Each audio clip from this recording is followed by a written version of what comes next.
Noong 1957, si Lee Shaw kasama sina Keiko at Bill Randa ay nagtungo sa Santa Soledad, Southern Chile dahil nalaman nilang may namata ang isang higanteng nilalang roon.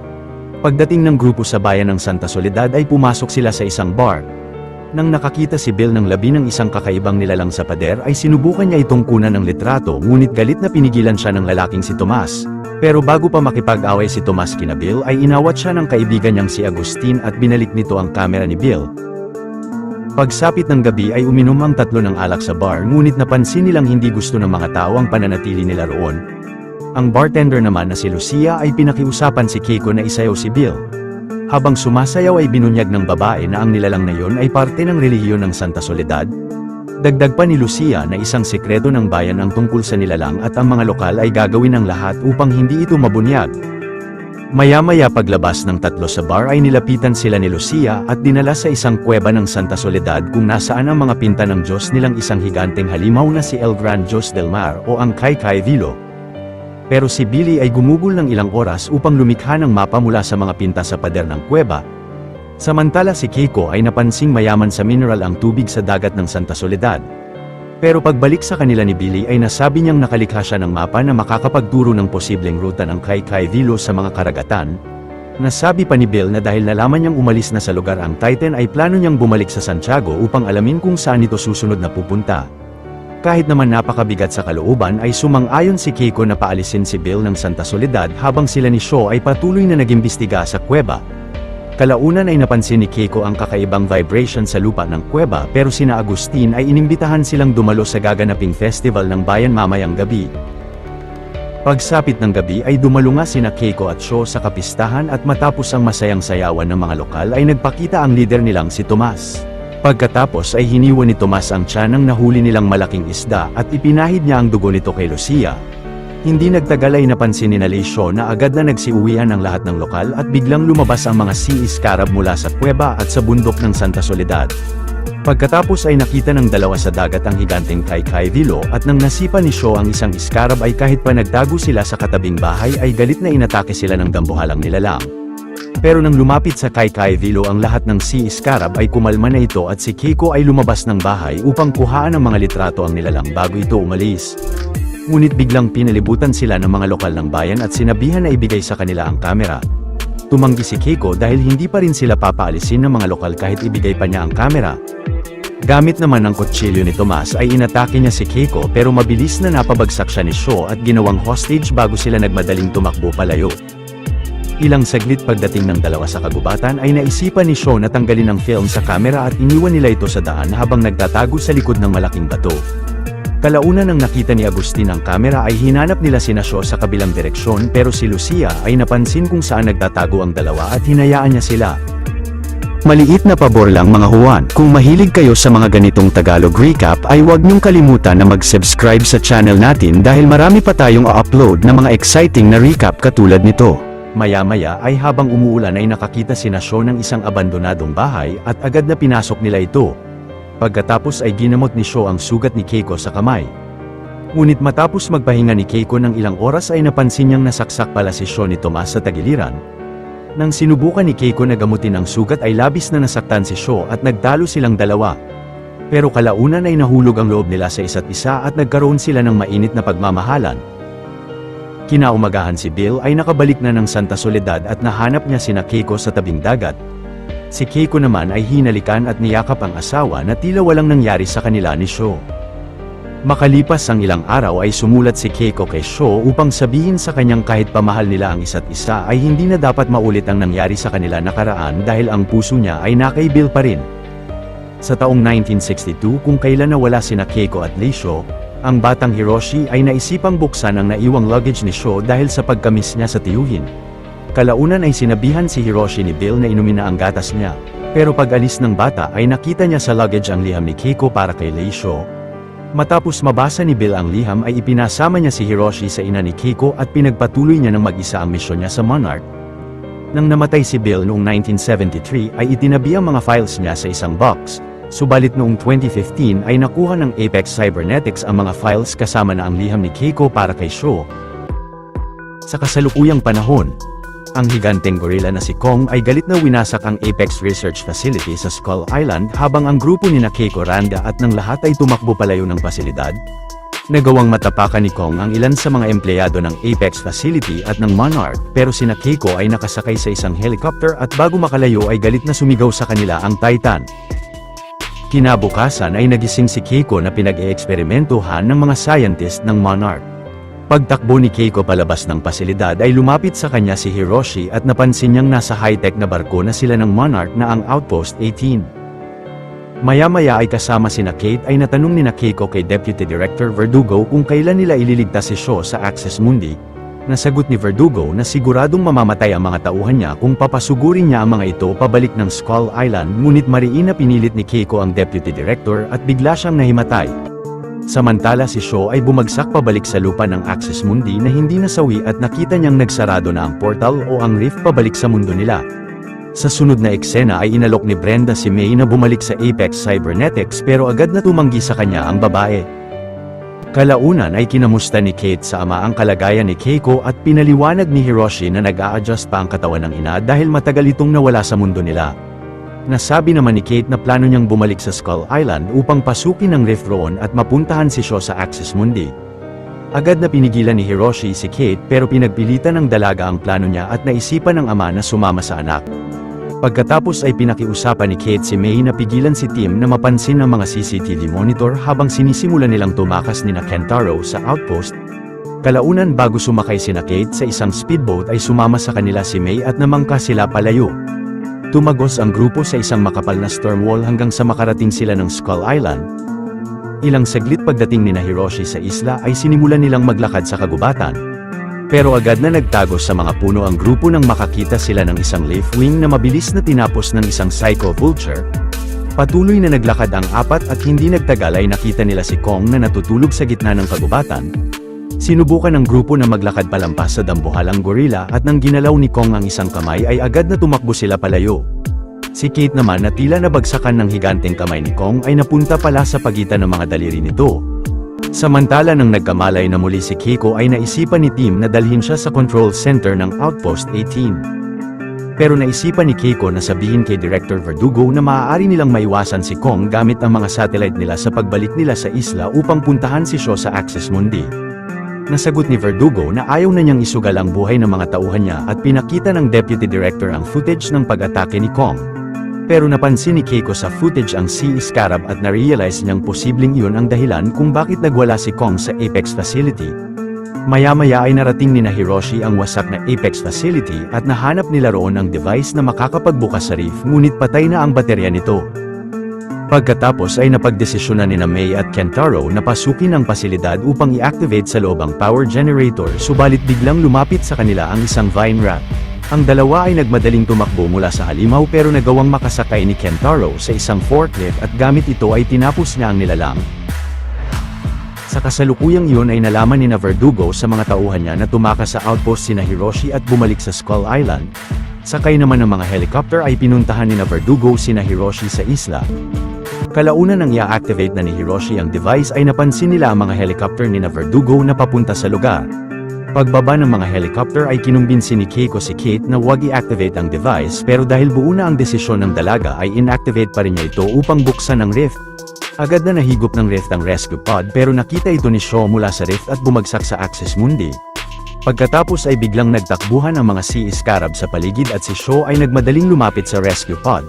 Subalit napansin ni Shaw na nagising ang Kai Vilo sa Access Mundi at pagsakay niya sa pod ay hinigop ng rift ang sasakyan kasabay ng pagpasok ng dambuhalang nilalang rito. Ngunit nakapasok pala sa pod ang isang Sea Scarab at si Shaw ay kumuha ng isang matalas na bagay sa sasakyan upang tapusin ang nilalang. Ilang saglit nang lalabas na ang higanteng halimaw sa rift ay aksidenteng tinamaan si Verdugo ng isang galamay ng Titan. Paglabas ng dambuhalang nilalang sa rift ay nakalabas na rin roon ang pod ni Shaw at agad na nilapitan siya ni Keiko. Si Kong naman ay lumapit sa lugar at galit na winasak ang device na kinasarado ng rift. Nagmadaling sumakay ang grupo sa mga helicopter at habang nasa himpapawid ay nakita nila si Kong na hinabol sa dagat ang Kai Vilo ngunit hindi niya ito naabutan. Kalaunan pagbalik ni Hiroshi sa Outpost 18 ay may kumapit palang Sea Scarab sa helicopter nila at naglakad ito papasok sa isang silid ng barko. Ngunit pagpasok sa silid ng isang scientist ay mabilis na inatake ito ng Sea Scarab. Sa sunod na eksena ay dahil wala na si Verdugo ay si Tim na ang sunod na officer ng Outpost 18 ngunit hindi niya magawang mabigyan ng utos ang mga empleyado. Si Shaw naman ay minungkahi kay Tim na sundan nila ang higanteng nilalang na tinatawag nilang ang Titan X o ang Kai Kai Vilo kundi ay magsisimula uli ito ng panibagong G-Day. Kahit mabigat sa kalooban ay sinabihan nga ni Tim ang mga tauhan na sundan nila ang Titan X. Maya-maya nang nakalapit ang Outpost 18 sa Kai Kai Vilo ay napansin ng mga empleyado na mas bumibilis ang halimaw kaya't minungkahi ni Shaw na pabilisin ang takbo ng barko ng higit pa sa limit nito. Nasabi ni Tim na posibleng mag-overheat ang engine ng barko at nasagot ni Shaw na kailangan nilang pilitin na habulin ang Titan X kundi ay mawawala ito sa paningin nila. Pero dahil na rin sa pagpupumilit ni Keiko ay pinalampas nga ni Tim ang bilis ng barko ng higit pa sa limit. Biglang naisipan naman ni Shaw na gamitin ang high-tech na drone ng Outpost laban sa Titan X. Si Keiko ay naalala na dahil nakikinig ang Kai Kai Vilo sa sonar signal ay gagamitin nila ang sonar ng drone upang ma-distract ang halimaw. Ilang saglit nang nilaunch na nila ang drone ng Outpost ay pinalapit nila ito sa Titan X ngunit hindi napapansin ng halimaw ang sonar signal nito. Naisipan ni Shaw na mas palapitin pa ang drone subalit biglang nahampas ito ng galamay ng nilalang. Samantala si Kate ay napansin ng Sea Scarab na nasa hallway ng barko at naisipan niyang gamitin rito ang fire extinguisher sa tabi. Napansin ni Kate na nakalock ang fire extinguisher pero si Kentaro ay agad na binaril ng flare ang Sea Scarab. Biglang naglabas naman ng malakas na sonar signal ang Scarab at ang Kai Kai Vilo ay tila galit na lumangoy papalapit sa Outpost 18 na napansin ni Keiko. Kalaunan ay ipinakita ni Kentaro kina Tim ang Sea Scarab at na-realize ni Shaw na iyon ang pakay ng Titan X sa kanila. Kaya't agad na sinakay ni Shaw ang Sea Scarab sa isang speedboat upang ilayo ito mula sa barko. Napansin ni Kentaro na si Shaw naman ang hinabol ng Titan X at paglapit ng higanteng halimaw sa kanya ay hinulog niya ang Sea Scarab sa karagatan. Nakalikha ng malaking alon sa karagatan ang Titan X pero si Shaw ay kahit na nahirapan ay nagawa itong maiwasan habang ang Sea Scarab ay sumama na sa Kai Kai Vilo palayo ng lugar. Maya-maya ay habang nasa daungan ng Outpost 18 upang mapaayos ang mga pinsala ng barko ay nakita ni May si Kate na paalis na ng outpost nang hindi nagpaalam sa kanila. Pinaliwanag ni Kate na yun ang mabuting gawin dahil malamang ay magagalit sa kanya ang lahat ng mga tao kapag nalaman nilang siya ang dahilan kung bakit nakapunta sa mundo nila ang Titan X. Samantala si Shaw ay nag-aalala kung kailan nila mapagpapatuloy na sundan ang Titan X matapos nilang mapaayos ang barko. Pero si Hiroshi ay napagplanuhang malinlang na mapapunta sa ligtas na lugar ang Titan X gamit ang Suzuki device niya ngunit kailangan niyang makuha ito sa Japan. Ilang saglit ay napansin ni Tim na nagtungo sa barko si Jason kasama ang iba pang empleyado ng Apex Cybernetics upang baguhin at makontrol nila ang system ng Outpost. Dahil mula sa utos ng direktor ng Monarch na si Boris ay sila na ang naatasang mga siwa sa control center ng barko. Agad na tinawagan ni Tim si Director Boris at nalaman niya ritong may teknolohiya pala ang Apex Cybernetics na mapanatiling sekreto sa publiko ang Titan X habang gumagawa sila ng paraan kung anong gagawin nila sa halimaw. Makalipas ang ilang araw ay nagtungo sina Hiroshi sa Shibuya, Japan kung nasaan ang workshop niya at ang Suzuki device na gagamitin nila sa Titan X. Samantala si May ay nakipagkita kay Tim sa isang bar sa Tokyo. Pinakiusapan ni Tim si May na bumalik sa pagtatrabaho sa Apex Cybernetics upang palihim na alamin kung ano nga bang masamang pinaplano ni Brenda sa mga Titan na sinang-ayunan ng babae. Sa sunod na eksena ay nakabalik na si Kate sa San Francisco at pagpasok niya sa bahay nila ay nakita niyang nagsasama na ang ina niya at si James. Kinabukasan ay nagtungo si May sa tanggapan ng Apex Cybernetics upang tanggapin ang alok na trabaho ni Brenda. Pagsapit ng gabi ay masayang nagpakalasing si Kate sa isang bar kasama ang ex-girlfriend niya. Samantala ay habang nagtatrabaho si May sa Apex Cybernetics ay nalaman niyang minamatsyagan pala ng kumpanya sina Hiroshi sa Japan at kinuha nila ang device sa workshop. Maya-maya ay napansin ni Hiroshi na wala na ang device sa shop habang ang Apex ay isiniwalat sa publiko ang tungkol sa Titan X at nakita ito ni Kate mula sa screen ng bar. Kinabukasan ay ginising ng Kai Kai Vilo ang malaking grupo ng mga Sea Scarab sa Otho Beach, American Samoa at inatake ng mga ito ang dalawang sibilyan. Ang patrol boat naman ng Monarch sa beach ay walang awang winasak ng Titan X bago ito palubugin sa karagatan. Samantala pagbalik ni Tim sa Outpost 18 ay nireport sa kanya ng isang empleyado ang nangyari sa Otho Beach. Ngunit gamit ang makabagong sonar tracking system ng Apex Cybernetics ay nadetect nilang ang Titan X ay papunta ng San Francisco sa loob ng 23 oras. Maya-maya si Kate ay naisipang magpakalunod sa dagat ng San Francisco, ngunit habang nasa ilalim ng tubig ay tila narinig niya ang pagkanta ng Kai Kai Vilo. Sa kasalukuyang yun ay nakipagkita sina Shaw kay May sa isang motel upang pagplanuhan nilang makuha muli ang device ni Hiroshi mula sa Apex Cybernetics. Maya-maya ay nalaman ni May ang mga impormasyon sa isang empleyado ng Apex na nagbabantay sa Suzuki device. Pagkatapos ay pumunta sina Shaw sa bar kung nasaan ang lalaki at ginalit niya ang isang binata upang masuntok siya nito at magkunwaring nahimatay. Agad na tinulungan si Shaw ng empleyado ng Apex at si Kentaro ay kinuha ang bag ng lalaki at binigay ito kay Keiko.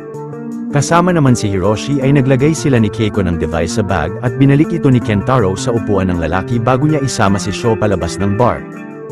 Samantala ang local government ng San Francisco ay pinapalikas na ang lahat ng mamamayan bago makarating roon ang Titan X. Kalaunan si Kate ay inamin sa ina na siya ang dahilan kung bakit papunta sa syudad ang Titan kaya't napagdesisyonan niyang bumalik kina Hiroshi. Maya-maya ay dahil 2 oras na lang at makakarating na ang Titan X sa San Francisco ay napagdesisyonan ng grupo ni Jason na umalis na ng barko at magtungo sa syudad. Sa sunod na eksena ay winasak ni Kentaro ang gas line ng kotse ni Brenda at pagsakay rito ng babae ay hindi siya makaalis ng bahay nila. Sa kasalukuyang yun ay pumasok si May sa opisina ng Apex Cybernetics bilang isang empleyado at gamit ang device na nasa bag ng lalaki ay inactivate niya ang radiation alarm ng buong gusali. Agad na lumabas ang lahat ng empleyado at sina Shaw ay nagpanggap ng mga radiation inspector upang makapasok sa loob. Subalit pagdating ng 4 sa CCTV control room ay nalaman nilang kumuha pala ang Apex Cybernetics ng iba't ibang uri ng halimaw mula sa Skull Island. Kalaunan si May ay pinasok ang opisina ni Brenda at mula roon ay binuksan niya ang mga pinto na dadaanan ni Hiroshi. Ngunit dahil nalaman ng mga empleyado na peke ang alarm ay agad na pumasok na sila sa gusali kasama si Brenda. Pagpasok ni Brenda sa opisina niya ay hinarap siya ni May at hindi na mapasok ni Keiko ang huling pinto. Pero naisipan ni Brenda na ipakita kay May na ang agresibong nilalang na nakuha nila sa Skull Island ay napaamo nila ng dahil sa code na nalikha ng dalaga. Dagdag pa ni Brenda na ginawa nila ito upang mabuhay sila kasama ng mga Titan at maligtas ang mundo. Pagkatapos ay hinikayat ni Brenda si May na tulungan ng kumpanya pero sina Kentaro ay naisipang palayain ang mga bihag na needle walkers ng gusali upang madistract ang babae. Si May naman ay binuksan na ang huling pinto subalit nakita roon ni Hiroshi na wasak na ang Suzuki device. Sa kasalukuyang yun ay inabangan ng mga sundalong sakay ng mga jet fighter ang pagdating ng Titan X sa San Francisco, ngunit napansin nilang isa lang pala itong balyena at na-realize ni na team na naloko sila ng Apex Cybernetics. Pagkatapos ay sinabi ni Shaw kina Hiroshi na isang false alarm lang pala ang pagsugod ng Titan X sa San Francisco pero si Kentaro ay nakita sa pader ng silid ang mga lumang files ni Bill. Napansin naman ni Keiko na natapos pala noon ni Bill ang route map ng Titan X at nalaman nila ritong pabalik na ang halimaw sa Santa Soledad. Ilang saglit nang paalis na ang grupo ay tinext ni May si Kentaro na napagdesisyonan niyang manatili sa Apex Cybernetics. Maya-maya pagbalik ni Shaw sa motel ay hinihintay na sila roon ni Kate. Nagpasensya si Kate kina Hiroshi nang dahil sa pag-iwan niya sa kanila. Subalit nang ibababa na nila sa kotse ang mga kagamitan ni Bill na nakuha nila sa gusali ng Apex ay nabasa rito ni Hiroshi ang liham noon ni Keiko para kay Lee. Labis na kinasama ng loob ni Hiroshi sa ina ang nalaman sa liham at na-realize niyang yun pala ang dahilan kung bakit siya iniwan ni Bill noong bata pa siya.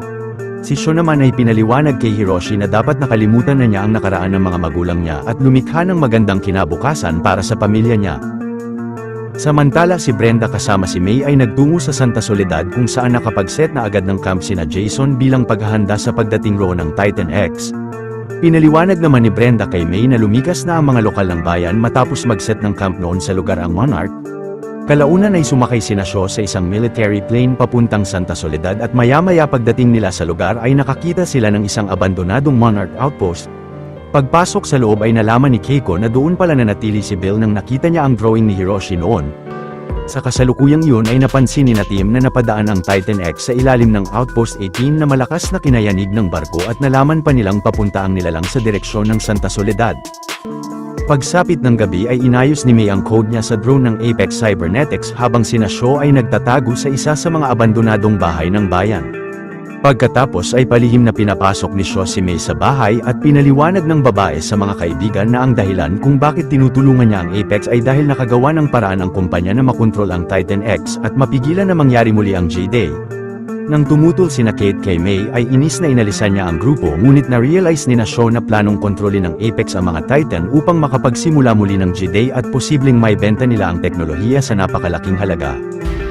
Hindi nagtagal ay nagsimulang maglabasan ng mga Sea Scarab mula sa kuweba at ang mga empleyado ng Apex ay lumayo sa drone. Sina Shaw naman ay ginamit ang pagkakataon na yon upang wasakin ang drone ngunit sina Jason ay mabilis na nilaunch ito. Pagpunta sa dagat ng mga Sea Scarab ay nakita roon ni Kate ang dambuhalang Kai Vilo pero paglapit ng dalaga sa nilalang ay maamong lumapit rin ito sa kanya. Ang drone naman ng Apex ay nag-inject ng device sa isang galamay ng Titan X ngunit si May ay hindi magawang makontrol ang napakalaking katawan ng halimaw. Ang mga Sea Scarab ay pinutol ang galamay ng Titan X kung saan nakakabit ang device ng Apex at paglapit ni Hiroshi kay Kate ay malakas na bumagsak ang galamay sa bayan. Pagkatapos ay nagmadaling lumikas ang mga empleyado sa camp bago sila galit na atakihin ng Titan X at umalis ito ng lugar. Subalit laking gulat ni Kate na mapansing malubhang tinamaan si Hiroshi ng mga debris. Agad na lumapit si Keiko sa anak at humingi ng patawad si Hiroshi kay Kate sa mga kasinungalingan niya sa kanya noon. Malungkot na kinantahan naman ni Keiko si Hiroshi hanggang sa bawian siya ng buhay na labis na kinalungkot ng lahat. Sa kasalukuyang iyon ay nakaalis si Jason ng lugar dala ang ilang equipment nila bago makarating roon sina Team. Noong 1958, si Keiko at Billy ay nagtungo sa bagong Monarch headquarter na binigay sa kanila ni General Pocket nang dahil sa mga litrato ng Kai Vilo na nai-report ni Keiko nakaraan. Kalaunan ay lumapit si Lisho sa dalawa na tila walang nangyari sa kanila ni Keiko nakaraan at sinabi niyang nag-request na siya kay General Pocket na ma-assign sa opisina nito upang mabigyan ng mas mataas na posisyon. Agad na tumanggi si Keiko ngunit nasabi ni Lee na yun ang mas makakabuti para sa kanilang tatlo. Pagsapit ng gabi ay dumalaw si Lee sa apartment ng ama niyang si Colonel Shaw at habang umiinom sila ng alak ay naamin niya ritong umalis siya ng Monarch dahil napaibig siya sa katrabaho niya. Kinaumagahan ay pinunta ni Colonel Shaw si Lee sa isang restaurant. Pagkatapos ay sinabi ng Colonel kay Lee na hindi na siya magtatrabaho kay Pocket dahil ipapalipat niya siya sa Vietnam upang maging military advisor. Nadismaya si Lee sa nagawa ng ama at nasabing mas importante ang trabaho nilang pag-research ng mga Titan sa Monarch. Makalipas ang ilang araw ay bumalik sa Monarch headquarters si Lee at sinabi niya kay Keiko na nagkaroon ng malaking problema ang paglipat niya at na-realize niyang napaka-importante ng trabaho nila sa Monarch kaya't naisipan niyang bumalik sa kanila. Si Keiko naman ay excited na ibinalita kay Lee na plano ni Billy na magtungo sila sa Kazakhstan dahil nabalitaan nilang posibleng may mga Titan sa lugar. Sa kasalukuyang panahon si Keiko, Kate at ang iba pa ay malungkot na nagdaos ng libing sa Tokyo, Japan para kay Hiroshi. Ilang saglit ay nasabi ni Kate kay Kentaro na nawalan siya ng kontrol sa sarili nung napalapit siya sa Titan X, ngunit galit na sinisi ni Kentaro ang kapatid sa pagkamatay ng ama nila. Maya-maya ay dumalaw rin si Dr. Suzuki sa libing at kahit matapos may paliwanag ni Shaw sa kaibigan ang tungkol sa Access Mundi ay labis na nagulat siyang makitang hindi tumanda si Keiko. Pagsapit ng gabi ay naghapunan ang pamilya ni Keiko sa bahay ni Suzuki at nabanggit ng matanda na naging malapit pala sila ni Hiroshi noon dahil plano nitong mabuo muli ang device niya. Kalaunan ay kinausap ni Shaw si Suzuki sa likod ng bahay at inamin niya sa kaibigan na napunta siya roon upang magpatulong sa kanya na mapalabas si Godzilla at mapatay nito ang Titan X bilang paghihiganti nila sa pagkamatay ni Hiroshi. Si Suzuki naman ay pinakita kay Shaw ang bagong naimbento niyang equipment na kayang malinlang ang mga Titan na umatake sa kahit anong target. Samantala si May ay kinamusta si Kentaro sa apartment nila at naisipan ng lalaki na magtungo sila sa bar ni Sota ngunit napansin nila na iba na ang may-ari ng bar. Gayunpaman ay uminom roon ng alak ang dalawa at nang sinubukan ni Kentaro na halikan si May ay bigla itong umatras at iniwan siya. Pero agad na lumapit kay Kentaro ang babaeng si Isabel at uminom ito ng alak katabi niya. Maya-maya sina Kate ay umupo sa kalapit na ilog ng bahay ni Suzuki at biglang napansin ni Keiko na nagba-vibrate ang tubig sa paligid ng mga paa ng dalaga. Agad na na-realize ni Keiko na posibleng konektado si Kate sa Kai Vilo mula nang napalabas niya ito sa Access Mundi. Ngunit napansin nila sina Shaw at Suzuki na planong subukan ang bagong device upang mapalabas si Godzilla sa Access Mundi at kalabanin nito ang Titan X. Nasabi ni Keiko at Kate na maling ideya ang plano ni Shaw pero nasagot niyang gumagawa lang sila ng paraan upang makasurvive mula sa panganib na dala ng mga Titan. Samantala dahil nalasing na si Isabel sa dami ng nainom na alak ay biglang nasabi ng babae kay Kentaro na alam niyang nakaengkwentro na siya ng mga Titan nakaraan. Labis na nagtaka si Kentaro kung sino nga ba si Isabel at inamin niyang anak siya ni Walter Simmons na ang CEO ng Apex Cybernetics. Nasabi pa ni Isabel na nais niyang makipagtulungan si Kentaro sa kanya. Kinaumagahan ay inayos ni Keiko ang mga lumang equipment ni Suzuki bago niya ito ikonekta kay Kate at sinubukan ng dalaga na ilublob ang buong katawan sa ilog. Agad na nakapag-record si Keiko ng kakaibang frequency sound mula sa Titan X na tila isang kanta o huni. Samantala sina Sho at Suzuki ay narating ang bundok na tinatawag na Hollow Earth Tunnel kung saan noon bumagsak ang kernel mula sa Axis Mundi. Nang sinubukan ni Sho at Suzuki ang bagong equipment niya sa bundok ay biglang lumabas roon ang enerhiya ng rift mula sa Axis Mundi at sa sobrang lakas ay hinihila nito ang kernel. Agad na pinatay ni Suzuki ang equipment niya at naging stable na ang enerhiya, ngunit mula sa radyo ay biglang narinig ni Sho ang mas batang sarili niya na humihingi ng tulong sa kanila noong nasa Axis Mundi pa siya. Noong 1962 kung kailan isinagawa ng Monarch ang Operation Hourglass nila ay aksidenteng na-stranded ang grupo ni Lee Sho sa Axis Mundi. Sa paglipas ng mga araw ay nasawi ang mga kasamahan ni Lee sa pag-atake ng mga Titan at isa-isang inilibing niya sila.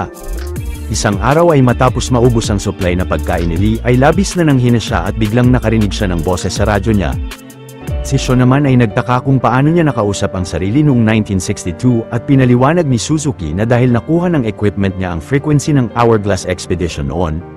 Pero naisipan ng Colonel na magkunwaring empleyado ng mission control ng Hourglass at upang mapalakas niya ang loob ng mas batang sarili ay sinigurado niya sa kanyang makakaalis siya ng Axis Mundi. Pagkatapos ay dahil na-realize ni Sho na wala si Godzilla sa Axis Mundi noong 1962 ay sinabihan niya ang mas batang sarili na bumalik ng pod. Maya-maya nang nasa loob na ng pod si Lee ay tinuruan siya ni Suzuki na lumikha ng tracker gamit ang device roon upang maikabit niya ito sa Titan X at upang makalikha ng rift ang nilalang at makabalik siya sa mundo nila. Nagtaka si Lee kung bakit niya kailangang maglagay ng tracker sa Titan at nasabi ng Colonel na confidential ang impormasyong yun. Samantala si Keiko ay naalala na nagdokumento noon si Billy ng tungkol sa mga kababaihang villager na pinaniniwala ang sinapian ng isang demonyo at nililinlang nila ang mga biktima nila palapit sa halimaw. Pero naniniwala si Billy na ito ang Titan X at dahil naiintindihan ng mga kababaihan ang tunog mula sa nilalang ay nalalaman nila ang lokasyon nito. Sa sunod na eksena ay nakipag-ayos muli si Mei kay Kentaro pero napagdesisyonan ng lalaki na magtungo sa Thailand nang dahil sa imbitasyon ng nakilala niya kagabi. Ngunit pag-alis ni Mei sa apartment ni na Kentaro ay biglang dinukot siya ng 2 tauhan ng Monarch. Kinabukasan ay nakarating si Kentaro sa Phuket, Thailand at nagtungo siya sa bahay ni Isabel. Nasabi ni Isabel na pareho ni Kentaro ay may matinding galit rin siya sa kumpanya ng magulang niya at sa kapatid niya. Pagkatapos ay kinumbinsi ng babae si Kentaro na makipagtulungan sa kanya. Samantala si Mei ay binalik sa Outpost 18 at nakiusap sa kanya si Tim na alamin kung paano biglang hindi na sinunod ng Titan X ang ruta nito gamit ang naputol na parte ng nilalang kung saan nakakabit ang device ng Apex Cybernetics. Sumang-ayon si Mei at kasama si Tim ay pinag-aralan nila ang parte ng Kaikai Vilo. Sa kasalukuyang yun sina Kate at Keiko ay nagtungo sa makalumang templo ng mga kababaihang villagers. Ilang saglit ay naisipan ni Kate na bumaba sa balon ng templo dahil posibleng doon nakikinig ang mga kababaihan ng huni ng Titan. Ngunit nang sinimulan ni Kate na bumaba sa balon ay biglang naputol ang lubid at bumagsak siya. Kahit bahagyang nasaktan ay tumayo si Kate at napansin niyang kaya naiintindihan ng mga villagers ang huni ng Titan ay pinapalakas ng tunnel roon ang tunog. Kalaunan ay upang makalabas ay tinahak ni Kate ang tunnel at nasabi niya kay Keiko na naiintindihan na niya ang Titan X na kailangan nito ang tulong nila. Sa sunod na eksena ay sinimulan na ni Lee na hanapin ang Titan X sa Axis Mundi habang kausap pa rin sina Colonel Sho. Pero nang nakakita si Lee ng mga kuryente sa lupa ay agad na sinabihan siya ng matanda na tumakbo ngunit malakas na tumalsik siya sa pagsabog ng mga kuryente. Kahit bahagyang nasaktan ay patuloy na naglakad si Lee hanggang sa makakita siya sa daan ng isang camp at nang napansin niya sa tabi ang device ay agad na na-realize niyang doon na malagi si Keiko. Si Colonel Sho naman ay napilitang aminin sa mas batang sarili na siya ang mas matandang bersyon niya sa hinaharap. Hindi makapaniwala si Lee sa nalaman pero nasabi ng matanda na mahal nila si Keiko at gagawin nila ang lahat upang maprotektahan siya. Kalaunan ay nakita ni Lee si Keiko sa di kalayuan na humuhuli sa sapa ng isda pero pinaliwanag ng mas matandang Lee na sa hinaharap ay ililigtas niya siya sa Axis Mundi. Ngunit kapag tinulungan niya ngayon ang babae na makabalik sa mundo nila ay malaki ang magbabago sa hinaharap nito at posibleng hindi maipanganak ang 2 anak ni Hiroshi. Kahit napakabigat sa kalooban ay lumayo nga si Lee kay Keiko.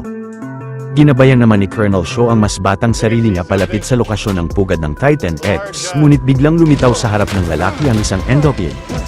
Pero ang isang Ion Dragon ay inatake ang Endopig ng napakalapot na likido bago ito mabilis na nilipad palayo at si Lee ay nagawang makalapit sa malabundok na pugad ng Kai Kai Vilo.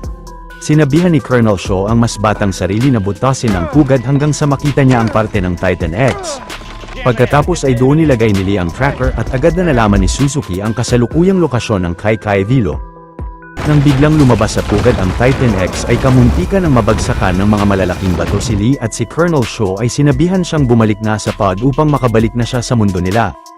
Pagkatapos ay nagpaalam na si Shaw sa mas batang sarili niya pero maya-maya pagbalik nila sa bahay ay nagpasalamat at nagpaalam na rin siya kay Suzuki.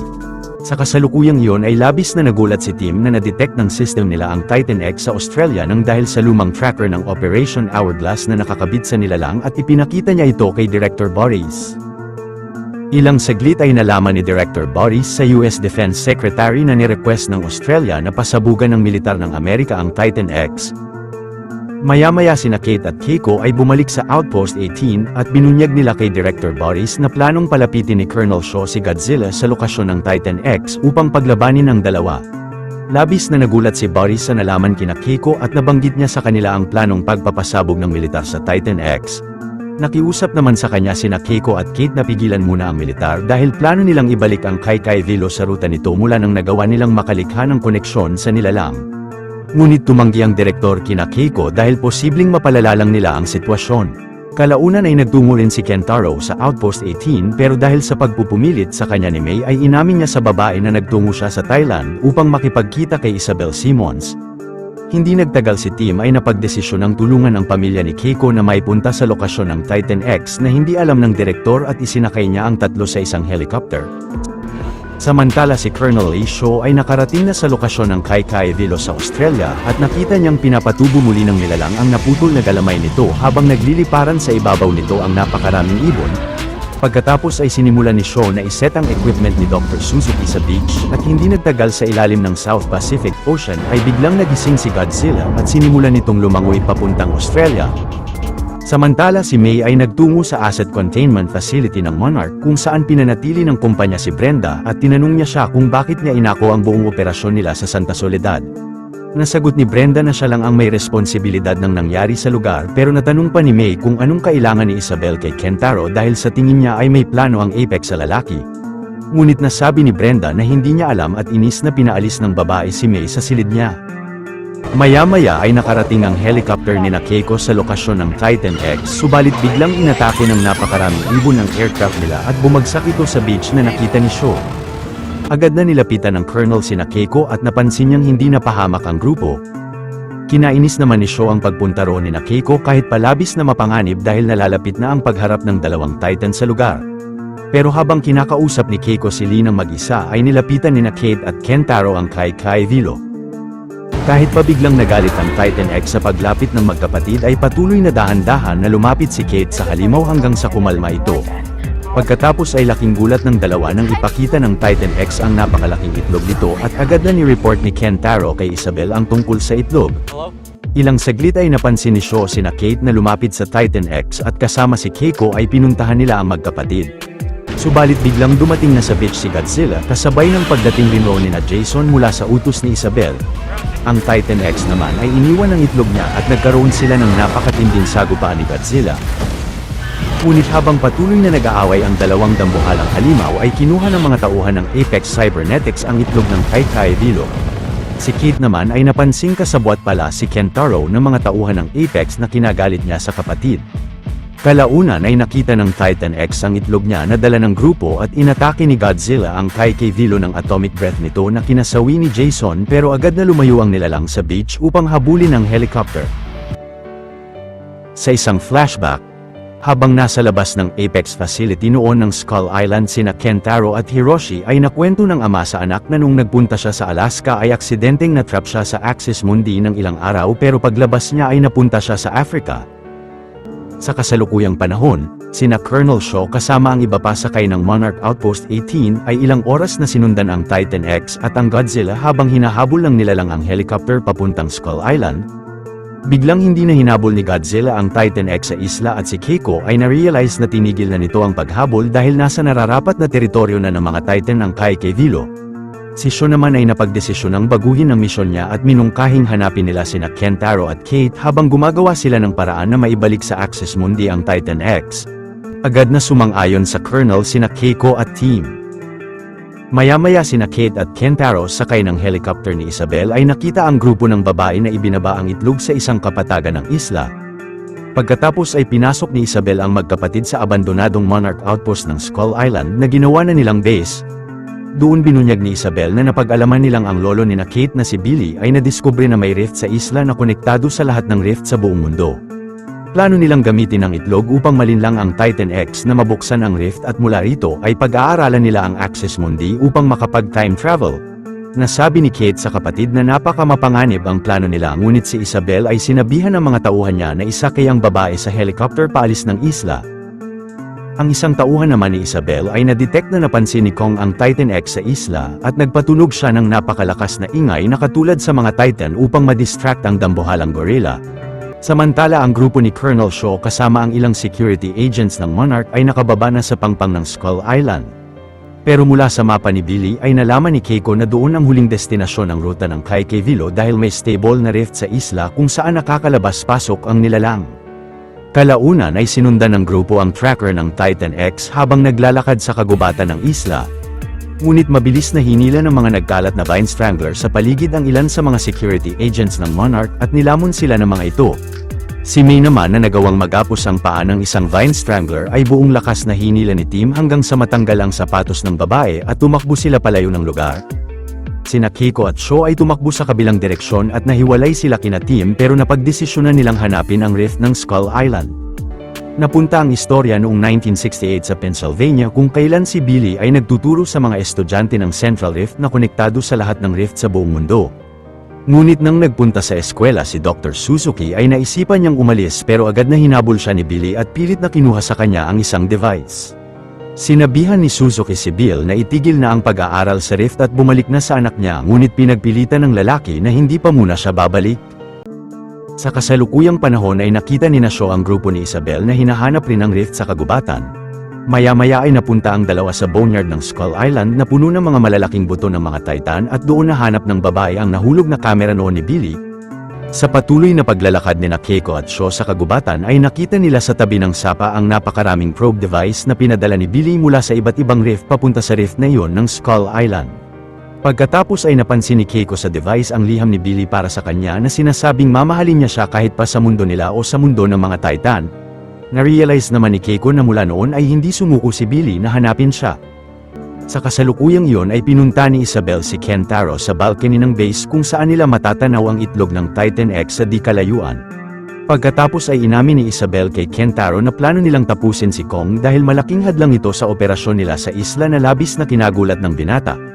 Hindi nagtagal ay nahanap na ng Titan X ang itlog niya sa kagubatan habang si Kate ay naisakay na ng mga tauhan ni Isabel sa isang helicopter.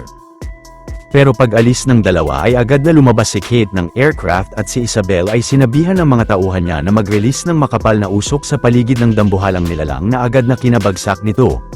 Pagkatapos ay pinasok na sa base ng mga tauhan ni Isabel ang itlog ng Titan X habang si Kate ay nagtago sa isang silid at mula sa isang equipment ay nakontak niya sina May. Sinabi ni Kate kina May na nasa lumang Monarch Outpost sila at agad na pinuntahan nila ang pasilidad. Matapos naman magkabit ng mga device sa Titan X ang mga tauhan ni Isabel ay nakuha nila sa nilalang ang tracker ni Shaw. Pagkatapos ay sinimulan nilang kontrolin ang halimaw at naging stable ang koneksyon ng system nila sa katawan nito. Kalaunan paglapit ni Kate sa itlog ay nahanap siya raw ni Kentaro at binunyag ng kapatid na magagawa nilang maligtas ang ama sa tulong ng pag-aaral ni Isabel sa Axis Mundi. Nasagot ni Kate na mali ang plano ni Kentaro ngunit pinadakip niya ang kapatid sa mga tauhan ni Isabel at kinulong siya ng mga ito sa isang silid. Sa sunod na eksena ang ilang tauhan ni Isabel na hinahanap ang rift sa kagubatan ay biglang hinarang ni May at ni Tim at kinuha nila ang mga sasakyan ng mga ito. Maya-maya ay habang hinahanap ni Shaw si Tim sa kagubatan ay biglang nagtakbuhan ang mga Stampede Caterpillar sa daanang tinatahak nila at nagtago sila sa isang wasak na helicopter ng Monarch. Na-realize naman ng dalawa na tumatakbo ang mga Caterpillar mula kay Kong. Pagkatapos ay napansin ni Shaw na nagpapatunog ang mga tauhan ni Isabel ng sigaw ng Titan sa speaker upang mapapunta roon si Kong. Pero kalaunan ay nakita ni May sina Shaw at Keiko sa daan at sinabi ng dalawa sa grupo na nahanap na nila ang rift sa isla. Nasabi pa ni Shaw na plano nilang gamitin ang tunog ng Titan X na na-record ni Keiko nakaraan upang mapapunta ang nilalang sa Rift at maibalik ito sa Axis Mundi. Pagkatapos ay sumakay si Shaw sa isang kotse ni Tim upang mapuntahan ang helicopter ni Isabel sa kagubatan. Sa sunod na eksena ay binuksan ni Kate ang air vent ng silid at dumaan siya rito upang makalabas ng Monarch Base. Nakita ni Kate sa labas ang Titan X habang sina Tim ay nakarating na rin sa lokasyon ng nilalang at napansin nila ang dalaga sa di kalayuan. Bigla namang nahanap ni Kong sa lugar ang Kai Vilo at habang control ni Isabel ang Titan X ay agad na inatake ng nilalang ang higanteng gorilla at doon na nagsimula ang matinding sagupaan ng dalawang Titan. Si Kate ay tumakbo palayo ngunit natamaan siya ng lupa mula sa malakas na pagtapak ni Kong. Maya-maya ay pinasok ni Tim ang Monarch Outpost upang pigilan ang operasyon ni Isabel ngunit dahil desperado na si Kentaro ay sinagad niya ang pagkontrol nila sa katawan ng Titan X. Pagsugod ni Tim sa control room ay sinabihan nila ang mga tauhan ni Isabel na itigil ang pagkontrol sa Titan X. Habang ang isang agent ni Tim ay nakita sa daan sina Kentaro ngunit magaling na napabagsak ito ni Isabel. Samantala si Keiko sakay ng kotse ay kamuntikan ng matamaan ng mga higanteng galamay ng Kai Vilo ng ilang beses bago niya magawang makalapit kay Kate. Ngunit biglang natapakan ni Kong ang kotse at tumakbo sila sa Monarch Outpost. Sina Tim naman ay binuksan ang gate ng outpost upang makapasok sina Kate at Keiko sa loob. Pero hindi nagtagal ay nagawang ma-disable ng Titan X ang mga device ni Isabel sa katawan at agad na kinuha ng nilalang ang itlog niya sa gusali. Nang napansin ni Kong ang itlog na dala ng Kai Vilo ay hinayaan niya itong makaalis ng lugar at si Shaw ay nagawang makasakay sa helicopter ni Isabel. Pero si Kate ay nakita sina Kentaro na pasakay na ng isa pang helicopter. Binunyag naman ni Kentaro kay Kate na plano niyang iligtas ang bersyon ng ama nila noong natrap siya sa Axis Mundi na labis na kinagulat ng dalaga at hinayaan niya silang makaalis sakay ng helicopter. Pagkatapos ay sumakay na sina Kate sa helicopter na dala ni Shaw at nang nakalapit sila sa Kai Vilo ay pinatunog nila ng napakalakas ang audio recording upang marinig ito ng nilalang. Ngunit agad na nasira ang amplifier at si Kate ay naisipang magpakita sa Titan X habang nakakabit ang strap niya sa helicopter. Nang napansin ng Kai Vilo si Kate sa dulo ng helicopter ay sinundan nito ang aircraft hanggang mapapunta nila ang nilalang sa direksyon ng Rift. Nagmadaling bumaba ang grupo sa gilid ng sapa at nasaksihan nila ang pag-activate ng Titan X sa Rift ng isla. Pagkatapos ay pinahawak ng Kai Vilo kay Kate ang isang galamay niya bilang pasasalamat at pagpapaalam. Pagpasok ng Titan X sa Rift ay agad na nagsarado na ito pero mula sa enerhiya ng Rift ay laking gulat ni Shaw na makita roon ng mas batang sarili niya. Pagharap ni Keiko sa mas batang Shaw ay nagpaalam ito sa kanya pati na sa mas matandang bersyon niya bago mawala ng tuluyan ang enerhiya ng Rift. Makalipas ang ilang linggo, ipinakita ni Director Boris kina Keiko at Kate na idinagdag na nila si Hiroshi sa memorial ng mga nasawing empleyado ng Monarch. Pagkatapos ay kasama sina May ay ginawa na ni Boris na opisyal na empleyado sina Keiko at Kate upang hanapin sina Kentaro at Isabel pati na sa iba pang misyon nila. Samantala si Shaw ay nagtungo sa Thailand at pagpasok niya sa isang kantina ay agad na hinarang siya ng mga kalalakihan. Pero naghagis si Shaw ng malaking pera sa lider nilang si Ewood bilang kabayaran sa utang niya rito noon. Nang natanong ni Shaw kay Ewood ang tungkol sa isang Titan ay nasabi ng lider na nagtungo roon sina Kentaro at Isabel upang hanapin ang nilalang dahil naniniwala silang makakatulong ito upang makapasok sila sa mundo ng mga Titan. Kalaunan ay pinunta ni na Ewood si Shaw sa kagubatan at sinabing hanggang doon na lang nila siya masasamahan bago ipakita ng lider ang malalaking peklat niya sa mga kamay. Mag-isang tinahak naman ni Shaw ang gubat hanggang sa makita niya ang aktibong bulkan kung nasaan ang tila dragon na Titan na ang Rodan. Dito na nagwawakas ang astig na istorya ng palabas mga Juan. Kung natuwa at nagustuhan nyo ang ating tinampok na pelikula ngayong araw ay maaari nyo rin panuorin ang iba pang mga Tagalog recaps natin sa main page ng ating channel, at syempre huwag nyong kalimutan na mag-like, subscribe at mag-hit ng notification bell dahil marami pa tayong tatampok na exciting na mga pelikula sa mga susunod na linggo. See you on the next one mga Juan.